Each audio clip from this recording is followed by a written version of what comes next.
लीजिए सुनिए जयशंकर प्रसाद की लिखी कहानी प्रतिध्वनि। वाचन समीर गोस्वामी का है।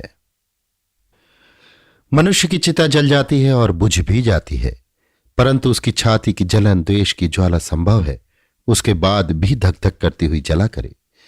तारा जिस दिन विधवा हुई, जिस समय सब लोग रो पीट रहे थे, उसकी ननद ने भाई के मरने पर भी रोदन के साथ व्यंग स्वर में कहा, अरे मैया रे, किसका पाप किसे खा गया रे। तभी आसन्न वैधव्य ठेलकर अपने कानों को ऊंचा करके तारा ने वो तीक्ष्ण व्यंग रोदन के कोलाहल में भी सुन लिया था। तारा संपन्न थी, इसलिए वैधव्य उसे दूर ही से डराकर चला जाता। उसका पूर्ण अनुभव वो कभी न कर सकी। हां, ननंद रामा अपनी दरिद्रता के दिन अपनी कन्या श्यामा के साथ किसी तरह काटने लगी। दहेज मिलने की निराशा से कोई ब्याह करने के लिए प्रस्तुत न होता। श्यामा 14 बरस की हो चली। बहुत चेष्टा करके भी रामा उसका ब्याह न कर सकी। वो चल बसी। श्यामा निस्सहाय अकेली हो गई। पर जीवन के जितने दिन हैं वे कारावासी के समान काटने ही होंगे। वो अकेली ही गंगा तट पर अपनी बारी से सटे हुए कच्चे झोपड़े में रहने लगी। मन्नी नाम की एक बुढ़िया, जिसे दादी कहती थी, रात को उसके पास सो रहती और न जाने कहां से कैसे उसके खाने पीने का कुछ प्रबंध कर ही देती।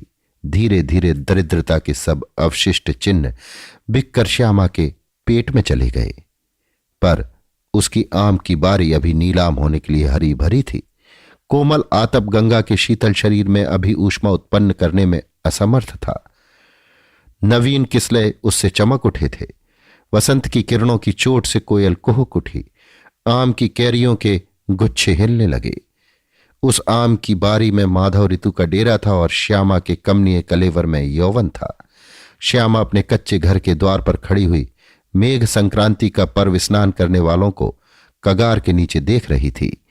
समीप होने पर भी वो मनुष्यों की भीड़ उसे चींटियां रेंगती हुई जैसी दिखाई पड़ती थी। मन्नी ने आते ही उसका हाथ पकड़कर कहा, चलो बेटी, हम लोग भी स्नान करावें। उसने कहा, नहीं दादी, आज अंग अंग टूट रहा है, जैसे ज्वर आने को है। मन्नी चली गई। तारा स्नान करके दासी के साथ कगारी के ऊपर चढ़ने लगी। श्यामा की बारी के पास से ही पथ था। किसी को वहां न देखकर तारा ने संतुष्ट होकर सांस ली। कैरियों से गदराई हुई डाली से उसका सिर लग गया। डाली राह में झुकी पड़ती थी। तारा ने देखा कोई नहीं है। हाथ बढ़ाकर कुछ कैरियां तोड़ ली। सहसा किसी ने कहा, और तोड़ लो मामी, कल तो ये नीलाम ही होगा। तारा की अग्नि बाण सी आंखें किसी को जला देने के लिए खोजने लगीं। फिर उसके हृदय में वही बहुत दिन की बात प्रतिध्वनित होने लगी, किसका पाप किसको खा गया रे। तारा चौंक उठी। उसने सोचा रामा की कन्या व्यंग कर रही है, भीख लेने के लिए कह रही है। तारा होठ चबाती हुई चली गई। 105 1, 105 2, 105 रुपए 3 बोली हो गई। अमीन ने पूछा, नीलाम का 1/4 रुपया कौन जमा करता है? एक गठीले युवक ने कहा, 1/4 नहीं, कुल रुपए लीजिए। तारा के नाम की रसीद बना रुपया सामने रख दिया गया। श्यामा एक आम के वृक्ष के नीचे चुपचाप बैठी थी। उसे और कुछ नहीं सुनाई पड़ता था। केवल डुग्गियों के साथ 1 2 3 की प्रतिध्वनि कानों में गूंज रही थी।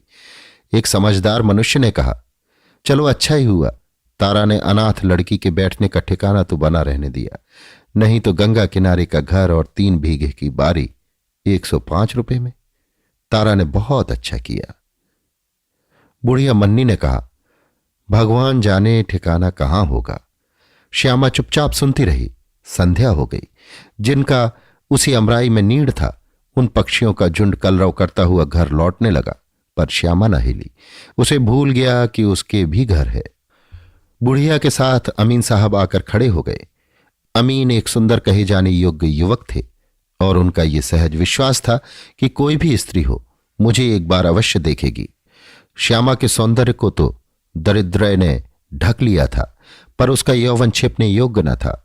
कुमार यौवन अपनी क्रीड़ा में विवल था। अमीन ने कहा, मन्नी पूछो, मैं रुपया दे दूं? अभी 1 महीने की अवधि है, रुपया दे देने से नीलाम रुक जाएगा। श्यामा ने एक बार तीखी आंखों से अमीन की ओर देखा। वो पुष्ट कलेवर अमीन उस अनाथ बालिका की दृष्टि न सह सका, धीरे से चला गया। मन्नी ने देखा बरसात की सी गीली चिता श्यामा की आंखों में जल रही है। मन्नी का साहस न हुआ कि उससे घर चलने के लिए कहे।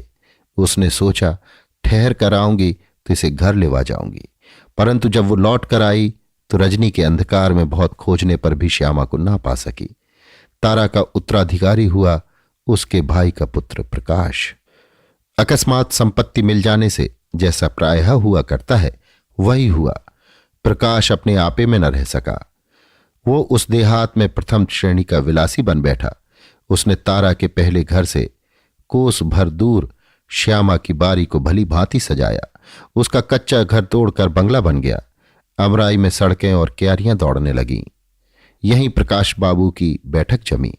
अब इसे उसके नौकर छावनी कहते थे। आषाढ़ का महीना था। सवेरे ही बड़ी उमस थी। पुरवाई से घनमंडल स्थिर हो रहा था। वर्षा होने की पूरी संभावना थी। पक्षियों के झुंड आकाश में अस्त व्यस्त घूम रहे थे। एक पगली गंगा के तट के ऊपर की ओर चढ़ रही थी। वो अपने प्रत्येक पाद विक्षेप पर 1 2 3 अस्फुट स्वर से कह देती, फिर आकाश की ओर देखने लगती थी। अमराई के खुले फाटक से वो घुस आई और पास के वृक्षों के नीचे घूमती हुई 1 2 3 करके गिनने लगी। लहरीले पवन का एक झोंका आया। तिरछी बूंदों की एक बाढ़ पड़ गई।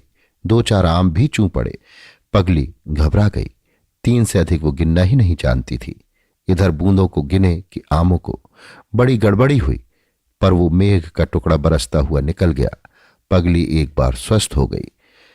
महोखा एक डाल से बोलने लगा। डुग्गी के समान उसका डूब डूब डूब शब्द पगली को पहचाना हुआ सा मालूम पड़ा। वो फिर गिनने लगी 1 2 3। उसके चुप हो जाने पर पगली ने डालों की ओर देखा और प्रसन्न होकर बोली 1 2 3। इस बार उसकी गिनती में बड़ा उल्लास था, विस्मय था और हर्ष भी। उसने एक ही डाल में पके हुए 3 आमों को व्रंतों सहित तोड़ लिया और उन्हें झुकाते हुए गिनने लगी। पगली इस बार सचमुच बालिका बन गई, जैसे खिलौने के साथ खेलने लगी। माली आ गया। उसने गाली दी, मारने के लिए हाथ उठाया।